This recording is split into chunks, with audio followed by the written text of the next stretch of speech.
उजाले अपनी यादों के हमारे साथ रहने दो, न जाने किस गली में जिंदगी की शाम हो जाए। और अफसोस कि वो शाम आज आ गई। आम आदमी के मकबूल शायर डॉक्टर बशीर वद्र आज नहीं रहे। 91 वर्ष की आयु में बशीर साहब ने दुनिया को अलविदा कह दिया। आधुनिक गजल को लोकप्रिय बनाने में बशीर साहब का नाम अगली पंक्तियों में शुमार होता है।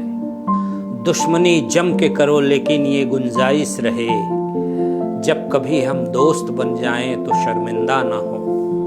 बशीर साहब ने यह शेर देश के बंटवारे के बाद कही, जिसे शिमला समझौते के समय जुल्फिकार अली भुट्टो ने इंदिरा गांधी को सुनाया था। अगर आप उर्दू की समझ नहीं रखते और गजल और शेरो शायरी के शौकीन हैं तो बशीर वद्र की गजलें शायरी आपके इस शौक को पूरा करती हैं। बहुत ही सरल भाषा में अपनी बात, अपने भाव और अपने एहसास को आम आदमी तक पहुंचा देना बहुत बड़ी कला है, और बशीर साहब में ये कला कूट कूट कर भरी थी। उनकी भाषा में वो रवानगी मिलती है जो बड़े बड़े शायरों में नहीं मिलती। बशीर साहब कठिन भाषा के इस्तेमाल से बचते थे और यह कहा भी करते थे कि फारसी और उर्दू के इस्तेमाल भर से शायरी गजल नहीं बनती, बल्कि ज़मीनी भाषा यानी आम आदमी जो ज़बान बोलता है, जिसमें वो बातें करता है, उसी में गज़ल या शायरी भी सुनना पढ़ना पसंद करता है। और तभी कोई शेर अधिक से अधिक लोगों तक पहुंचता है। मुझे तुमसे मोहब्बत हो गई है, ये दुनिया खूबसूरत हो गई है, खुदा से रोज़ तुमको मांगता हूँ, मेरी चाहत इबादत हो गई है। देश और दुनिया को इस नज़रिए से देखने वाले शायर थे डॉक्टर बशीर वद्र। सिर्फ एक शायर ही नहीं, एक नज़रिया, एक भाव, एक विचार। 1987 में मेरठ में एक भीषण सांप्रदायिक दंगा हुआ। उस समय बशीर साहब मेरठ विश्वविद्यालय में प्रोफेसर थे। डॉक्टर बशीर वद्र शहर के रोम रोम में समाये थे। उनकी शायरी तब हर किसी के जुबान पर होती थी। मेरठ शहर इस बात पर इतराता था कि बशीर साहब इस शहर में रहते हैं। यहाँ की हर महफिल, हर जलसा बशीर साहब के बिना नहीं पूरी होती थी। लेकिन दंगे के उस भयानक दौर में अपने भी पराये हो गए। सांप्रदायिक दंगे की आग भड़कती गई और लोग उस आग की चपेट में आते गए। बशीर साहब भी उस आग से अछूते नहीं रह पाए। परिणाम यह निकला कि जो शहर उनकी गजलों और शायरी का कदरदान हुआ करता था, वहां अब उनके आसपास कुछ भी ठीक नहीं था। सब कुछ जलकर खाक हो गया। मोहब्बत के सारे रिश्ते उस आग में बुरी तरह झुलस गए। न कोई पड़ोस रहा, न कोई रहनुमा रहा। एक हर दिल अजीज शायर के सर पर छत नहीं बची। किसी दोस्त के यहाँ परिवार समेत दिन गुजारने पर मजबूर हो गए, क्योंकि 2 कमरों का उनका घर भी जला दिया गया था। मोहब्बत और अमन के इस शायर का दिल घायल था। मजहबी जंग में इंसानियत की बलि चढ़ाई जा रही थी। मानवता का कत्ल हो रहा था। सुकून के क्षणों में एक दूसरे के सुख दुख में भागीदार बनने वाले लोग अब मरने मारने पर आमादा थे। लोगों के बीच खड़ी होती थी यह नफरत की दीवार। बशीर साहब तोड़ नहीं सके, लेकिन उनकी तकलीफें, उनका दर्द उनके शेर व शायरी में बखूबी दिखता है।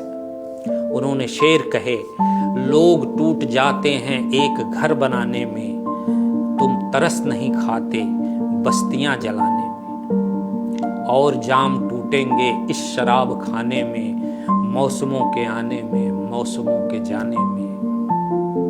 हर धड़कते पत्थर को लोग दिल समझते हैं, उम्रें बीत जाती हैं दिल को दिल बनाने में। जिस शहर ने बशीर साहब को अपने पलकों पर बिठाया, जो लोग उनके मुरीद हुआ करते थे, जिनके बीच रहकर उन्होंने मोहब्बत भरे नगमे लिखे, वो जगह अब उजड़ चुकी थी। बशीर साहब खिन्न थे। नफरत के इस आलम से आहत बशीर साहब को अब ये शहर भी अजनबी सा लगने लगा।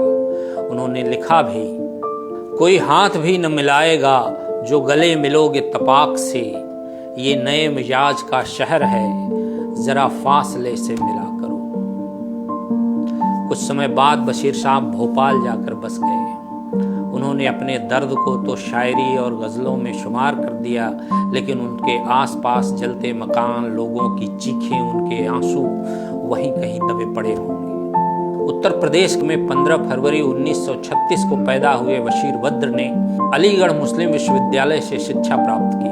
उनके बारे में यहाँ कहा जाता है कि बचपन से ही शेरो शायरी लिखने लगे थे। साहित्य और नाटक अकादमी में किए गए उनके योगदानों के लिए उन्हें 1999 में पद्मश्री और उर्दू के साहित्य अकादमी पुरस्कार से नवाजा गया।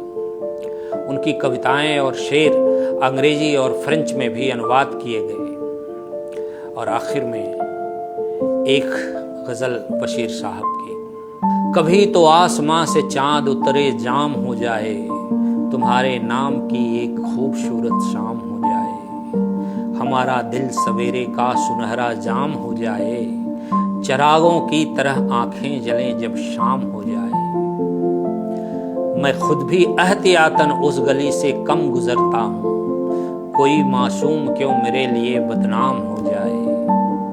अजब हालात थे यूं दिल का सौदा हो गया आखिर, मोहब्बत की हवेली जिस तरह नीलाम हो जाए। समंदर के सफर में इस तरह आवाज दो हमको, हवाएं तेज हों और कश्तियों में शाम हो जाए। मुझे मालूम है उसका ठिकाना फिर कहाँ होगा, परिंदा आसमां छूने में जब नाकाम हो जाए।